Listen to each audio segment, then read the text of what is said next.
Boa tarde! Vamos lá escrever o nome da nossa live de hoje. 5 conversas que você precisa ter. 5 conversas que você precisa ter antes de casar. Pronto! Oi, Regi! Chegou aqui já. Boa tarde! Vamos lá, o que será que esses casais precisam conversar, né, gente? Antes de entrar numa vida a dois, eu sempre gosto de lembrar, né? O diferencial aqui desse perfil é que eu acho extremamente importante casar para ter uma vida a dois legal, que vocês continuem crescendo, que tenham um propósito nessa vida a dois. E o mais importante da vida de vocês não vai ser a festa. Ela tem gente, para cada uma a festa vai ter um significado, né? Obviamente, tem gente que a festa é muito, muito, muito importante. Tem gente que não liga casa e não quer nem festa.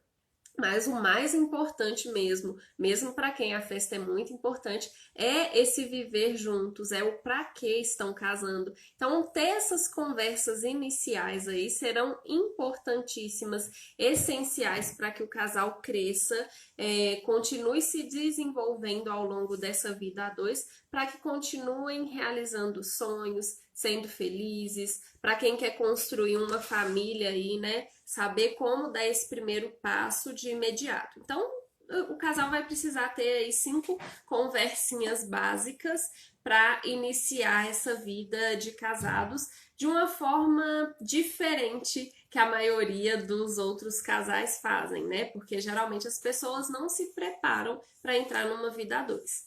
Então, o primeiro tema aqui, a primeira conversa que a gente precisa ter é sobre dinheiro e carreira. A questão do dinheiro começa aí com essas contas básicas, né? Como que a gente divide nossas despesas, quanto que cada um ganha. E parece um assunto trivial, fácil de ser resolvido, mas quando eu pego as minhas alunas e vejo, vamos montar aqui um plano, vamos conhecer suas finanças, a gente descobre um tanto de falha na própria finança pessoal. Então, às vezes, a gente não sabe muito bem como que guarda o dinheiro, não consegue ter um plano ali para os próximos meses, como que o meu dinheiro vai sobrar ou não vai, e já começa a fazer planos sem conhecer muito bem como você administra aquele dinheiro.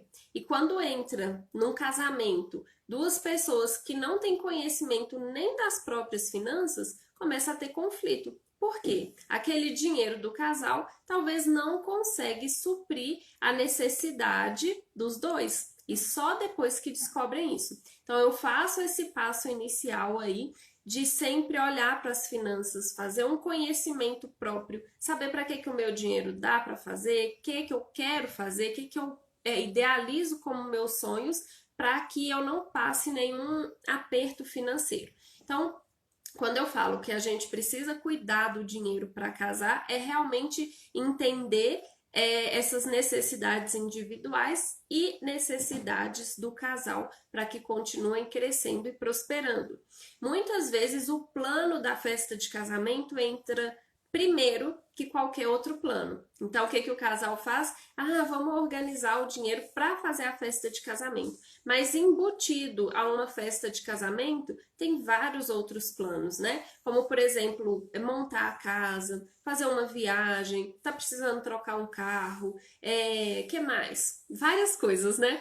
Fugiu aqui. Mas se a gente não controlar bem o nosso dinheiro com todos os desejos que a gente tem, o dinheiro pode passar a faltar. Então é muito importante que não só o plano de festa de casamento que seja um plano bem resolvido entre o casal.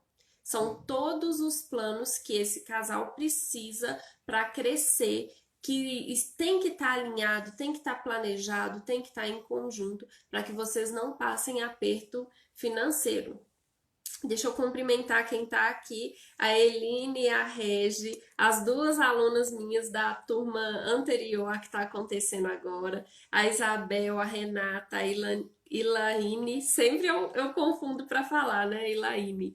Raíssa e o Sam estão aqui, sejam bem-vindos, tá, gente? Fiquem à vontade aí para deixar seus comentários. E aproveitando, né, falando sobre essa questão do dinheiro, que ela é importante para o casal realizar sonhos, semana que vem a gente tá com as vagas, a gente tá com as inscrições abertas essa semana para a próxima semana ter o workshop gratuito Finanças da Noiva. Então lá é um evento numa semana online que eu mostro como que vocês começam a organizar as finanças para a vida 2, para fazer uma festa de casamento, como que vocês fazem escolhas da maneira certa. Então é muito importante que vocês vão preparadas mesmo a aprender, a anotar, aí para o próximo nível do relacionamento de vocês. Então aguardem aí ansiosamente pela próxima semana para começarem o workshop Finanças da Noiva. E é muito importante, né, gente, que o casal, né, essa primeira conversa aí sobre o dinheiro, eles aprendam a viver dentro do orçamento disponível.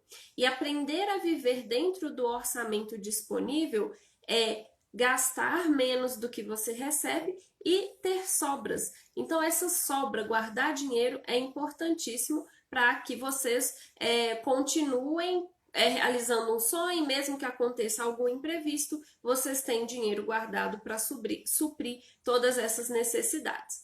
E quando a gente fala, né, dinheiro e carreira, para vocês começarem a conversar sobre planos, é importante o quê? Que hoje, né, vocês vão casar daqui 6 meses, daqui 1 ano, daqui 2 anos, vocês têm um propósito de vida ali específico. Mas quando o tempo for passar, daqui 5, 10 anos, vocês estarão com planos totalmente diferentes de agora.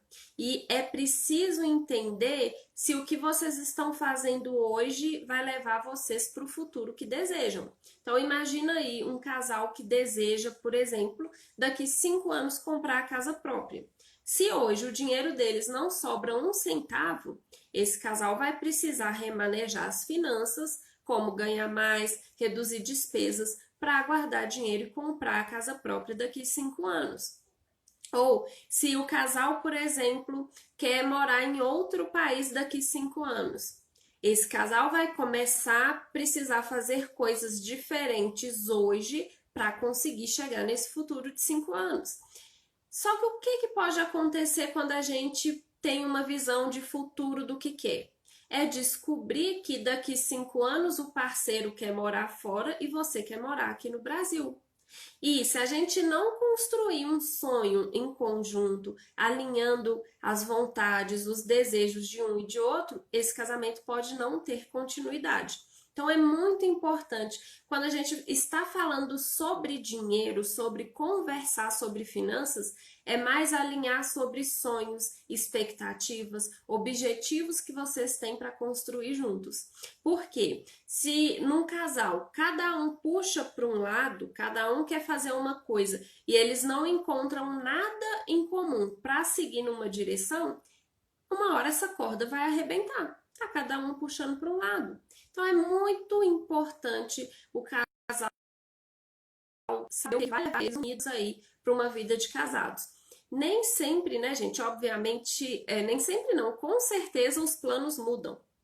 O casal, não, a gente quer ter uma vida assim assado, com uma casa própria e com um carro e com 2 filhos. Daqui 5 anos é isso que eu quero para minha vida. Mas pode ser que daqui 5 anos vocês estejam vivendo um sonho totalmente diferente. Eu vou contar um pouquinho como foi comigo, né?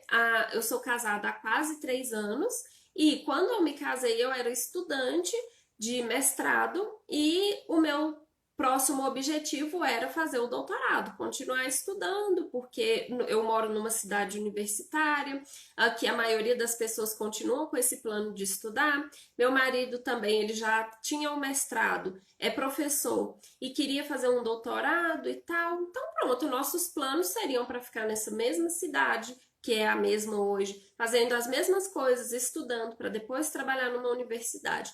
Mas o tempo passa e eu comecei a trabalhar pela internet. Hoje, se eu fosse olhar há 4 anos atrás, seria inimaginável eu fazer um trabalho como esse aqui. E se, por exemplo, o meu marido não me apoiasse nessa escolha? como que seria o nosso relacionamento, né?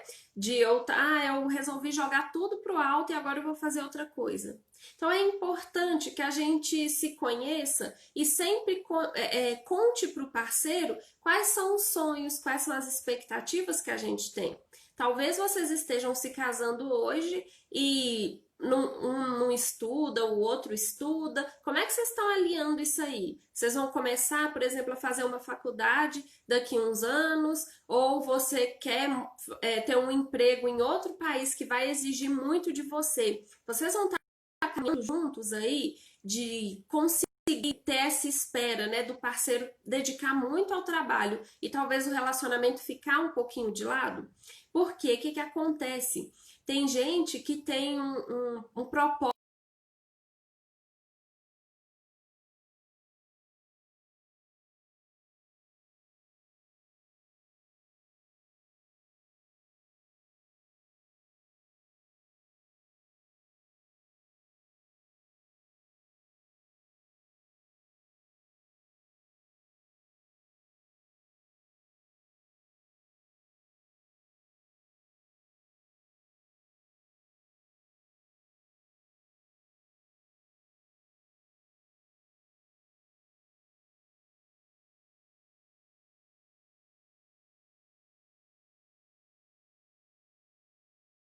3 anos a gente quer ter nossos filhos, eu quero estar mais disponível para tê-los, para cuidar. Qual o benefício que esse casal vai ter em ter determinados sacrifícios por conta do trabalho, para ganhar mais dinheiro? Ou o casal vai optar por, vamos casar, vamos manter aqui um nível de trabalho aceitável para nós dois, para não prejudicar o nosso relacionamento, que nesse início a gente quer estar bem junto, a gente quer conversar bastante. Então, são coisas, né, que conversar sobre dinheiro, planos para o futuro, carreira, vai envolver entender se o outro está de acordo, se o outro está junto de você para continuarem seguindo juntos. E sempre descubram, sempre tenham claro um objetivo para vocês enquanto casal, enquanto duas pessoas construindo uma família, tá bom? Porque muitas vezes não vai estar tudo 100%. E dá vontade de largar tudo, dá vontade de brigar, mas se você tem aquele propósito ali para se lembrarem, opa, estamos fazendo esse sacrifício aqui porque a gente vê tal coisa como retorno. Então vamos recuperar aqui o que está ruim para darmos continuidade ao nosso relacionamento, tá bom? Vocês têm alguma dúvida? Vamos ver quem chegou aqui depois. Acho que foi a Luísa, a Raíssa e a Thaís. Façam suas perguntas, meninas, tá bom? Já conversaram aí sobre planos de casamento, sobre dinheiro, sobre finanças, sobre carreira? Porque quando a gente casa mais novo, né, de, sei lá, de 20 até 35 anos, a gente tem muita. A gente pode mudar demais os planos, né? Ainda mais hoje, né? Eu pego assim, meu pai sempre teve uma mesma profissão, ele trocou de trabalhos, mas sempre numa mesma área. Hoje a gente tão novo, né, com um mundo tão mutável, digamos assim, né? Cada dia aparece uma profissão nova, cada dia aparece um despertar novo para fazer um trabalho novo.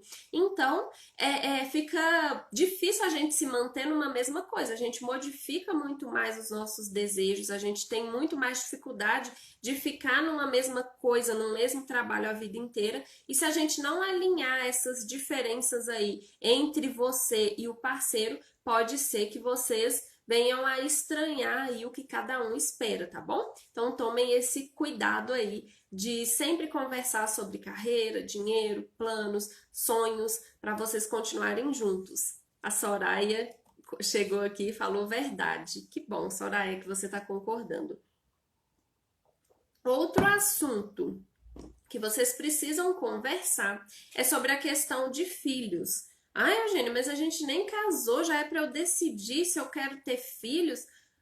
Não precisa ser tão assertivo. Quero ter filhos ou não quero. Mas o que acontece?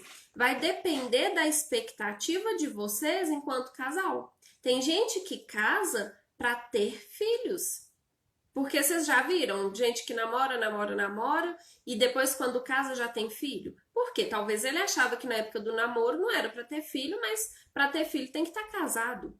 E às vezes você, no seu plano pessoal, não está cabendo filho para daqui 5 anos, ou você não quer ter filhos, e para o seu parceiro ele nem precisa perguntar de filhos para você, porque ele sabe que quem casa é porque quer ter filhos. E se vocês não alinharem essa questão de filhos, de que vocês querem aí para um casamento, talvez um ou outro tenha uma expectativa frustrada, tá bom? A Soraya falou assim que quer casar, mas não tem dinheiro. Olha, não fala que você não tem dinheiro, tá bom? Talvez você não tenha encontrado ainda formas para fazer dinheiro. Então, pensa assim, ah, eu quero casar e eu vou conseguir arrumar dinheiro para isso. Tá bom? Aí a gente muda um pouquinho a nossa mentalidade aí para não, porque assim, ah, eu quero casar, mas não tem dinheiro. Então pronto, morreu o sonho, né? E eu não deixo o sonho morrer, não. Se você quer casar, a gente faz um plano, vê quanto que precisa gastar e começa a correr atrás aí do dinheiro para que o dinheiro realize esse sonho. Então não fala mais que não tem dinheiro, não. Fala, eu quero casar e vou. Se hoje eu não tenho dinheiro, eu vou conseguir ter em breve para realizar meu sonho, tá bom, Soraya? Fica tranquila aí, que às vezes a gente fica nessa sensação que não tem dinheiro, mas é só abrir a portinha para começar a ganhar dinheiro, tá? Sobre a questão aqui de ter filhos, então. Então é legal saber, né, gente? Mais ou menos aí quando que vocês querem ter filhos. Tem casal, por exemplo, que já quer ter o primeiro filho logo no início, né? E tem gente que não. Eu quero amadurecer o nosso relacionamento primeiro, quero passar esses primeiros anos de casados, 1, 2, 3, 4 anos, aproveitar meu marido, conhecer para depois ter filhos. E tem gente que é imediato. Eu quero casar e vou conseguir dinheiro para realizar um sonho. Isso aí, Elaine. Muito bom. Eu tive uma amiga que ela casou um pouquinho antes de mim. Eu casei em novembro de 2017, ela casou em agosto. Quando ela foi no meu casamento, ela já estava grávida. Então, com 2 meses aí, ela casou e engravidou.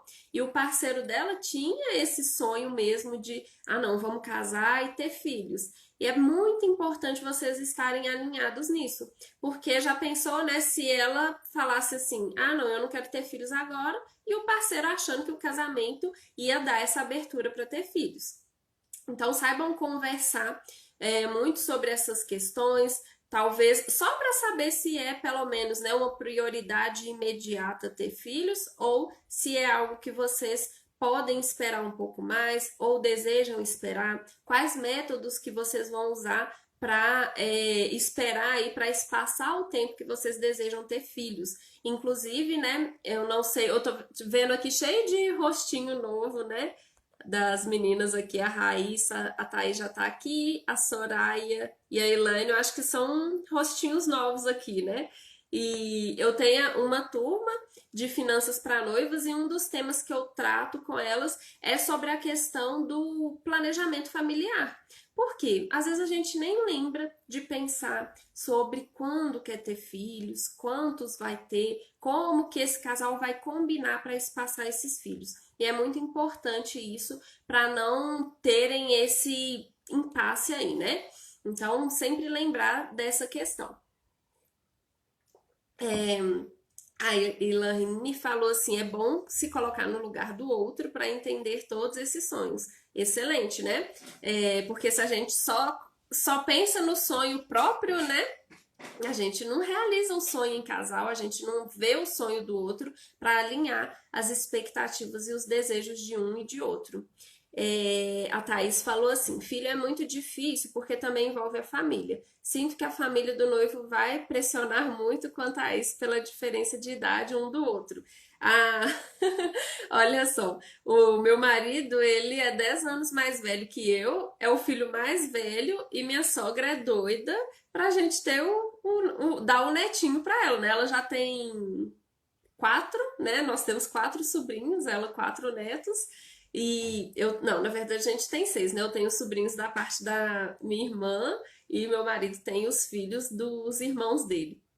Mas minha sogra fica doida para ganhar os netinhos da nossa parte, né? E ela fala: Ah, gente, eu vou morrer e vocês não vão me dar esses filhos. E ele é mais velho, é o primeiro filho. Ela tem essa expectativa. Aí, para acalmar os ânimos dela, eu falo: Ah, não é só a senhora viver muitos anos aí que vai aproveitar os netinhos.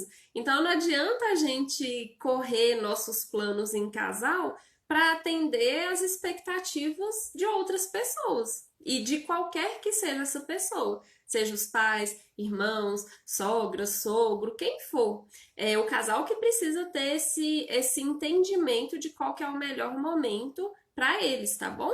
E filhos trazem uma mudança na vida do casal muito grande. E esse casal precisa estar fortalecido para enfrentar esse momento de mudanças, né?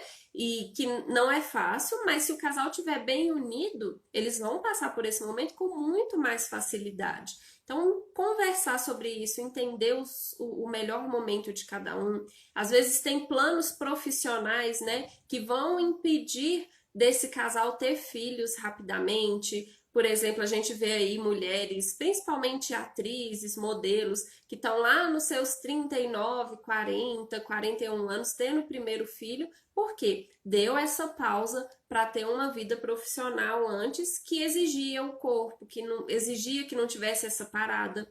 Mas tem gente que o plano profissional não vai atrapalhar ter a chegada de um filho. Então ela quer ter um filho de uma vez. É só conversando em casal que vocês vão saber se chegou o momento de vocês, se espera um pouco mais e como vocês vão esperar isso aí.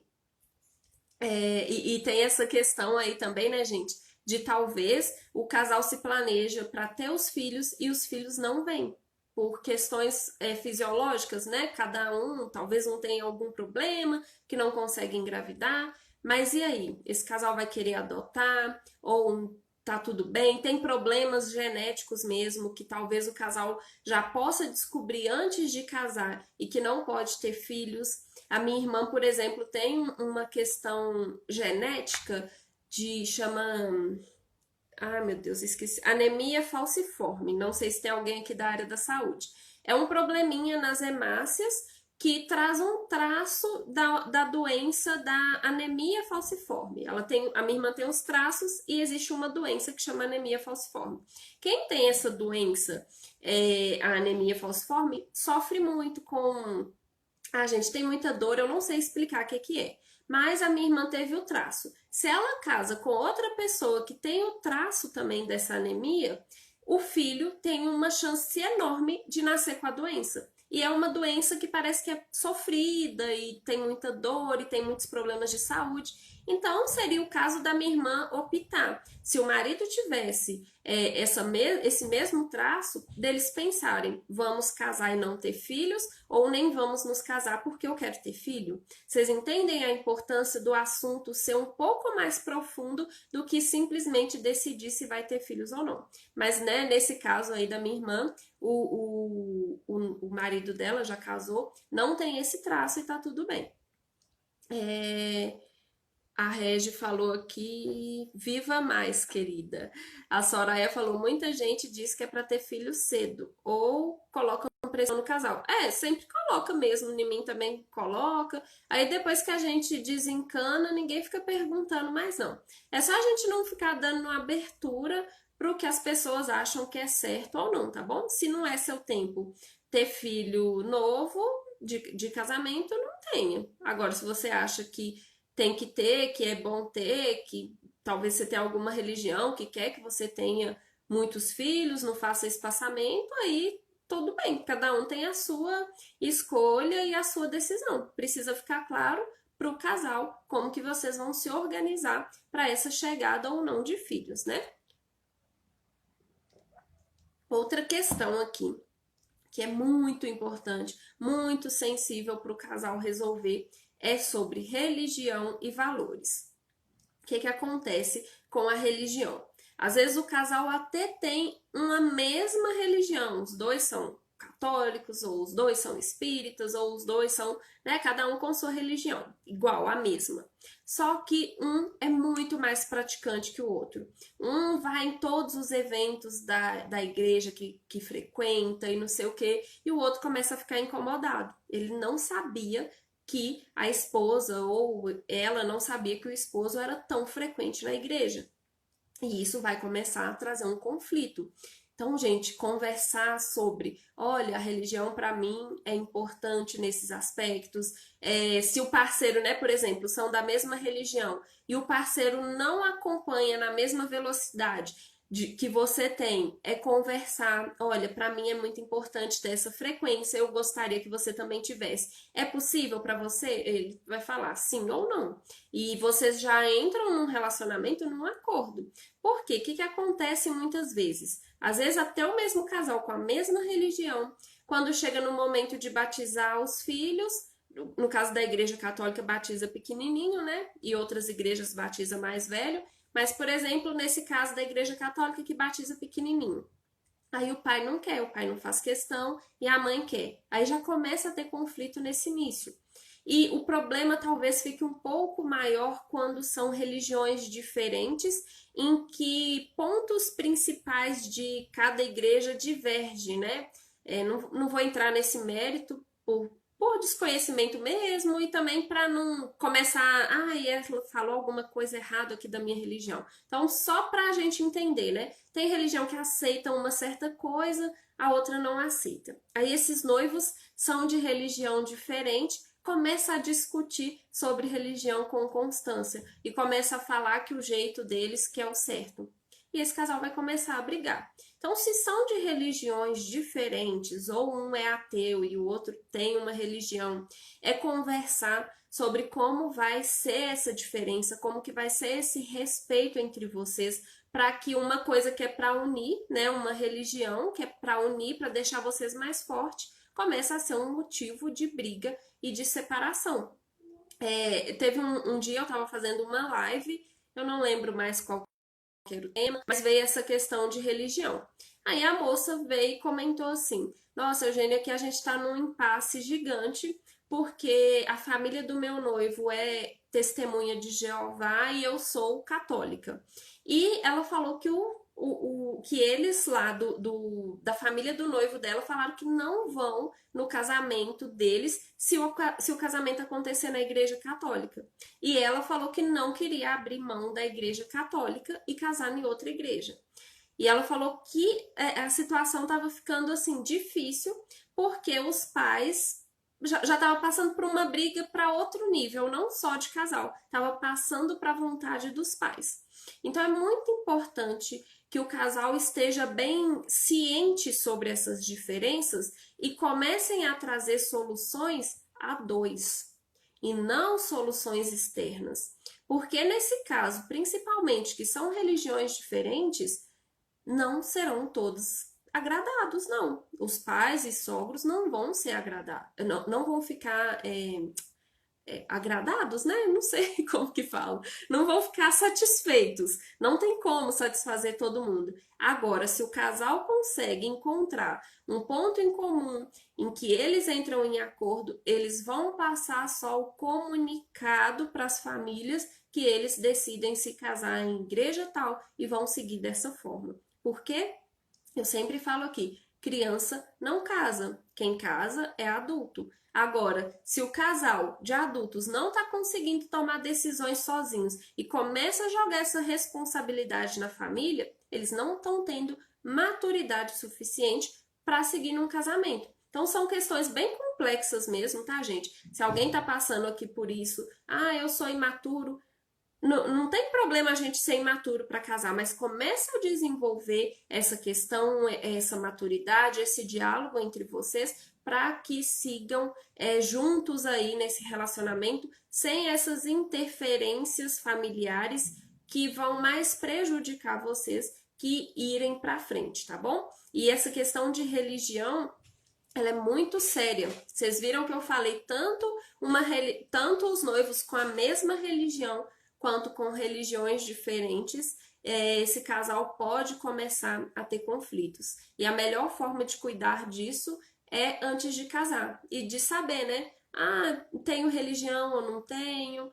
Você pode ter e eu vou ficar sem. Conheço casais que um é ateu e o outro é super religioso e se dão muito bem, vários anos de união, tá tudo bem. Agora, entrar num casamento e descobrir que vocês têm interesses diferentes, que a religião não bate, que um vai mais para a igreja que o outro, que tá deixando de cuidar da casa para ficar só na igreja. E aí, vocês vão esperar descobrir isso depois que entrar para uma vida a dois, ou são acordos que dá para fazer antes, né? E talvez, por exemplo, o casal já entre num relacionamento ali disposto a, né, não, nós não vamos ter religião aqui, quando a gente tiver filho a gente não vai batizar nem nada. Aí vem os pais com toda a criação deles, com toda a crença deles e começa a incentivar vocês a fazerem algo que vocês acordaram a não fazer numa fase inicial. Então, sempre, gente, mais importante que tudo é esse casal estar unido e entendendo quais são os propósitos deles para uma família, para uma religião, para uma família nova que eles estão criando juntos, com a religião de um ou de outro, ou dos dois, iguais ou diferentes ali, para guiarem vocês, tá bom? Porque palpites a gente sempre vai ter de fora e a maturidade de vocês que é importante para não ficarem dando ouvidos aí para milhares de opiniões que sempre vão estar aí na nossa mente, né? Outra questão aqui sobre religião e valores é esse entendimento de valores diferentes. Vamos supor aqui, para o valor de crescimento é muito grande. Então, é aquela pessoa que está sempre estudando, fazendo cursos novos, aprendendo uma língua nova. Ela não quer ficar estagnada, ela quer crescer. Enquanto que o outro parou de estudar, há anos e não quer estudar. Como que esse casal vai entender essa diferença de valores entre um e outro? Porque talvez numa fase de namoro, numa fase do noivado, são aspectos que a gente não dá preocupação, não olha para aquela situação como algo que pode ter um possível conflito. Mas você imagina uma pessoa que sempre quer ir para o próximo nível, sempre está estudando, sempre dedica um momento da sua vida para o crescimento e a outra está estagnada, aquilo vai irritando um ao outro. Aquele que está estagnado incomoda com quem está crescendo e aquele que está crescendo incomoda com quem está parado. São valores que, quando começam a ficar muito discrepantes, começa a ferir o outro, começa a incomodar o outro. Então a gente precisa o quê? Voltar, conversar, entender e alinhar essas diferenças aí entre vocês enquanto casal, tá bom? Temos dúvidas aí, meninas?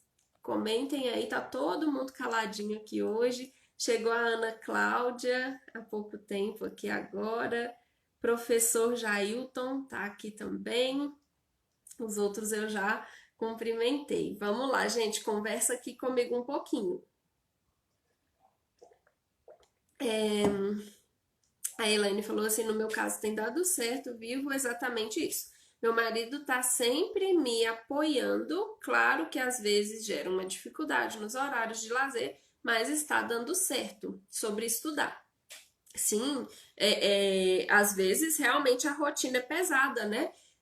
Igual eu falei lá no início, né? Quando a gente vai fazer essa questão da carreira, do crescimento, talvez o tempo que a gente despende aí, né, para um crescimento, ele vai prejudicar o tempo de relacionamento do casal, aquele tempo de qualidade e de crescimento, mas é por um bem maior. E esse bem maior precisa ficar claro para o casal para que um continue apoiando o outro. Mais sobre aqui valores, por exemplo. Quem tem o valor de liberdade muito alto? Aí o casal começa a ter um conflito na questão de que um quer a liberdade de querer morar em qualquer lugar do mundo ou em qualquer lugar do país, então ele não quer comprar a casa própria, enquanto que o outro tem um valor de segurança muito grande. E ele acredita que a segurança para ele é ter uma casa própria. Então ele acha que precisa casar com a casa própria. E a gente começa a ter diferenças em valores em que um começa a ferir o valor do outro. Ai, ele quer morar lá nos Estados Unidos e eu quero morar aqui na casa própria para eu me sentir segura. E quem tá lá querendo morar nos Estados Unidos tá se sentindo extremamente ferido por não tá conseguindo viver de acordo com aquele valor de liberdade.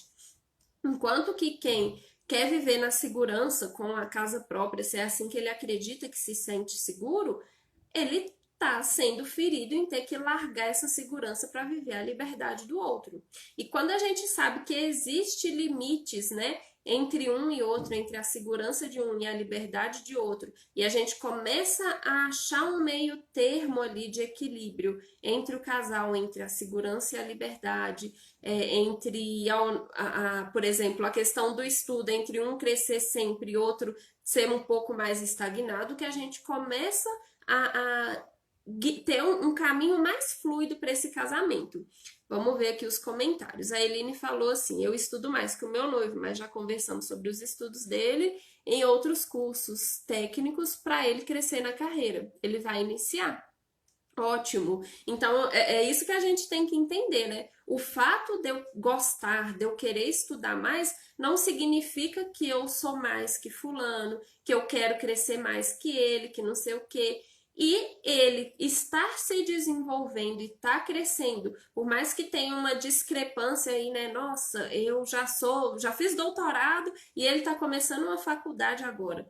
Tá tudo bem, cada um tem seu tempo. Agora, o casal precisa respeitar essa diferença de tempo de cada um, de crescimento, para caminharem juntos. E a partir do momento que a gente vê que isso está incomodando um ao outro, a gente dá um passo atrás, olha a situação para encontrar um acordo.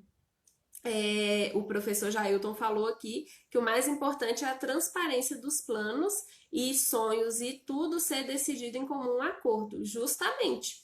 Ter essa transparência aí que vai fazer o casal seguir nos seus planos, mesmo que diferentes, né? Nem sempre o tempo todo a gente nem sempre não, né? Nunca o tempo todo a gente é igual, nunca o tempo todo a gente está sempre com os mesmos objetivos, nunca, nem sempre o tempo todo a gente está sempre com os mesmos planos, mas a gente vai ali conversando, alinhando e sempre encontrando coisas em comum para o casal.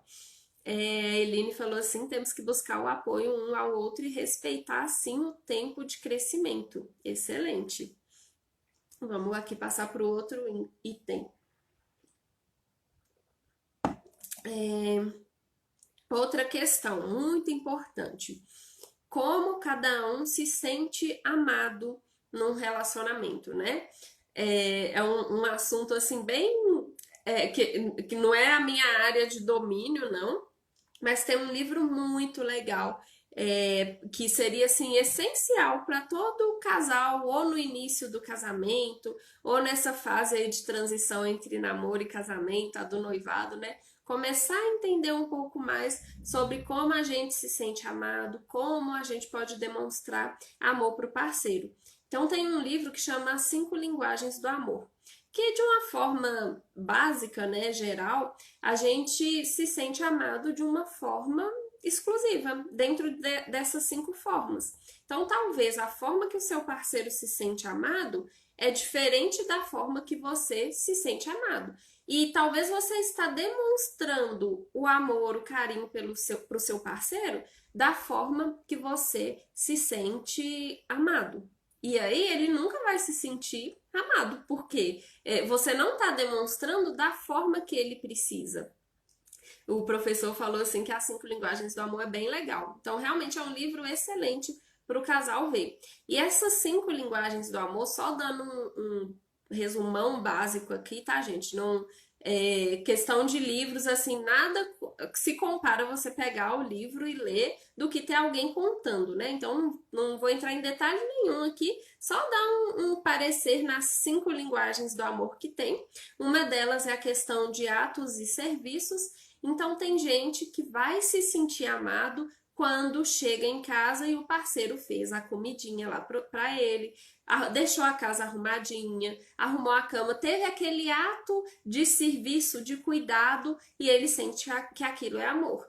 E talvez, vamos supor, que eu tenho a minha linguagem do amor disso, né, atos e serviços, aí eu deixo a casa um brinco para o meu parceiro chegar, faço a comida e fico esperando dele aquele retorno, né, de que ele gostou, de que ele vai fazer algo em troca também, um outro serviço. Por exemplo, eu arrumo a casa, eu fico esperando que ele vai lavar o banheiro, porque eu fiz um ato de amor e para eu retornar esse ato de amor, eu quero que ele faça um outro serviço. Só que a linguagem de amor dele é outra. Talvez a linguagem do amor dele seja presente. Aí ele chega lá do serviço todo fofinho e me dá um presente. Um presente que eu até estava querendo ganhar, só que não me pagou na mesma moeda que eu entendo que é o amor. Vocês entendem essa diferença? Se não ficou claro, me fala aí. Então, talvez a linguagem de presentes é outra linguagem do amor. É aquela pessoa que gosta de presentear, fica feliz quando presenteia alguém, fica super feliz quando recebe um presente, mesmo que baratinho. Então, não adianta, por exemplo, para uma pessoa que gosta de receber presentes, eu fazer comida todo dia e esperar que ele fique satisfeito com aquilo. Não é o tanquinho do amor dele, né? Vamos supor que cada um tem um recipiente de amor. Se eu tô tentando encher o recipiente dele com outro amor que ele não entende, com a linguagem que ele não entende, vai escapando ali o amor durante o dia. Então, muito cuidado com essas questões. Tem outra linguagem que é o toque. Tem gente que gosta de ser tocado, né? De ter aquele carinho na pele, de abraçar, de beijar, de ter esse contato físico mesmo um com o outro. Tem gente que tem amor com as palavras de afirmação. Então imagina lá um parceiro que gosta se sente amado com as palavras de afirmação. Então essa pessoa vai se sentir o máximo quando você está numa roda ali de família ou de amigos e começa a elogiar seu parceiro na frente dos outros. Aquilo para ele é assim, nossa, ela tá falando eu te amo. E se a gente às vezes critica essa pessoa que tem a linguagem de palavras de afirmação, critica um mínimo que você nem considera que aquilo é uma crítica, ele vai achar que você tá falando assim, eu não te amo. Nossa, ela tá querendo separar de mim. Então, muito cuidado, né? Que quando a gente entra num relacionamento, a gente quer sim dar amor, mas a gente também quer receber. E se a gente não entende a forma que cada um dá e recebe amor, talvez esse equilíbrio não fica bem feito e a gente acha que está num relacionamento e não está conseguindo satisfazer as necessidades de um e de outro. E a última linguagem aqui é a de qualidade de tempo. Então, tem gente que vai precisar, para se sentir amada, ter ali 10 minutinhos por dia conversando com o parceiro, olhando o olho no olho, sem celular. E aí, imagina aquele casal que, por exemplo, um tem a qualidade de tempo como linguagem do amor e o outro toque físico. Aí tá o casal lá sentado no sofá, o de toque físico tá lá fazendo carinho no parceiro, mas olhando no celular. E o de qualidade de tempo nunca tem aquele tempo de ficar um com o outro conversando, sem o celular. E aí um acha, nossa, mas eu tô demonstrando amor para ela aqui através do toque, e a outra, nossa, eu tô esperando aqui ele para conversar, e os dois ficam sem se sentir amados ali naquele relacionamento. Então, só para relembrar aqui, né, essas 5 linguagens do amor são atos e serviços, presentes, toque, palavras de afirmação e qualidade de tempo. Isso vocês podem aprender no livro As 5 Linguagens do Amor, e é muito importante que entrem num relacionamento sabendo falar a linguagem do seu parceiro e sabendo expressar qual que é a sua linguagem e fazer os esforços necessários para suprir o amor do outro, tá bom? Isso é quando eu li esse livro e descobri também as linguagens do amor aqui no nosso relacionamento, mudou da água para o vinho, tá bom? Foi muito bom, eu descobri a minha linguagem, que é toque, atos e serviços, e do meu marido, palavras de afirmação. E às vezes a gente vê que quando começa a ter uma briguinha ali, alguma coisa, é o quê? A linguagem do amor do outro que não está sendo falada. Então é essencial aí, quem puder em algum momento tirar esse tempinho para se tornar uma pessoa melhor para o seu parceiro, tá bom? E tem outras questões também que vão influenciar num relacionamento, como, por exemplo, a forma de expressar de cada um, né? A gente tem alguns perfis comportamentais. Tem gente que é comunicador, ele fala, fala, fala, e ele tem dificuldade de escutar o parceiro. E se dentro de um relacionamento os dois são comunicadores, os dois falam demais, esse casal pode irritar um com o outro de tanto os dois quererem falar. Mas são comportamentos naturais ali daquela pessoa. Então, quanto mais a gente entra num relacionamento, se conhecendo, conhecendo o parceiro, mais a gente consegue conversar com o outro, entender as necessidades de cada um. Por exemplo, eu sou esse perfil mais comunicador e meu parceiro já é mais analítico, ele faz as coisas assim, tudo calculadinho, na hora de fazer comida, ele corta as coisas certinho, pesa na balança, não sei o que, ele é todo mais metódico que eu para fazer as coisas. E eu me irritava demais com isso, porque eu odeio o script das coisas, eu odeio seguir roteiro, e ele já é mais certinho com essas coisas. O que ele faz é mais pensado, é mais planejado, e tem certas coisas que isso me irrita. Quando eu passo a entender que ele tem um comportamento diferente do meu, já fica mais fácil de aceitar. E que talvez aquela irritação que eu tô tendo com ele é mais um jeito meu, uma forma natural minha de expressar. E que se eu não aprendo a lidar com esse comportamento meu, isso pode prejudicar o nosso relacionamento. Então, quando a gente entende que tem pontos fortes ali no relacionamento e que também tem pontos fracos, esse casal começa a se tornar cada vez melhor. Por quê? Tá entendendo a necessidade do outro. Então, com esse tema aqui, né, como eu falei, uma das conversas é como se sentir amado, é muito importante para o casal. Porque se a gente não dá essa devida importância ao que o parceiro quer, o relacionamento não vai para frente. E às vezes a gente acha que tratar de finanças é simplesmente tratar de números, é uma mera ilusão.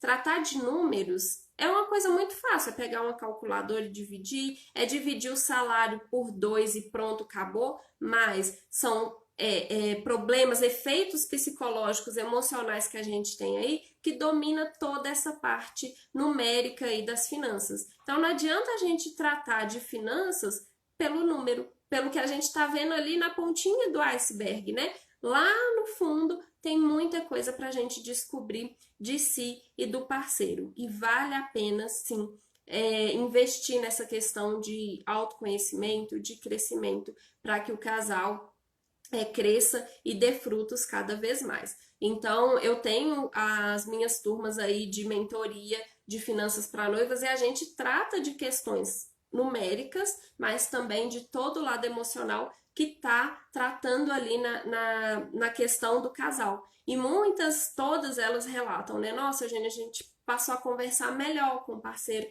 passamos a fazer planos de uma forma mais assertiva, conversando mais, entendendo o lado do outro, coisa que simplesmente quando a gente vai conversar e, vamos fazer a festa, sim ou não, fica aquela conversa superficial e não entende que tem valores ali por trás, definindo a forma que cada um quer fazer aquela festa de casamento ou outros desejos a serem realizados. A Jane apareceu aqui, falou verdade. A Jane é minha aluna também. A Ju falou que amou aqui a questão da como se sente amados. A Eline também, aluna, concordou comigo. Legal. E a última coisa aqui que vocês precisam conversar antes de casar é o que vocês esperam de uma vida de casados. Por quê? Tem gente que espera uma coisa do casamento, enquanto que outra espera uma coisa totalmente diferente. Para você, por exemplo, casamento é aquela coisa para a vida toda?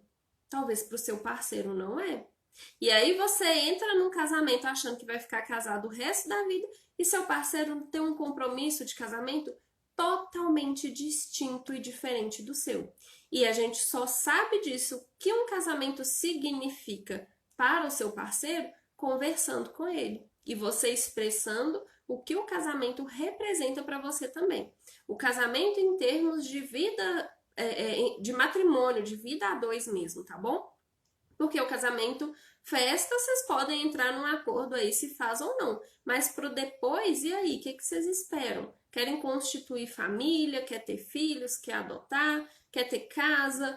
Que sonhos que vocês querem realizar juntos? Como que é o apoio que cada um quer dar pro outro? Qual que é a importância que vocês dão para o casamento, para o matrimônio?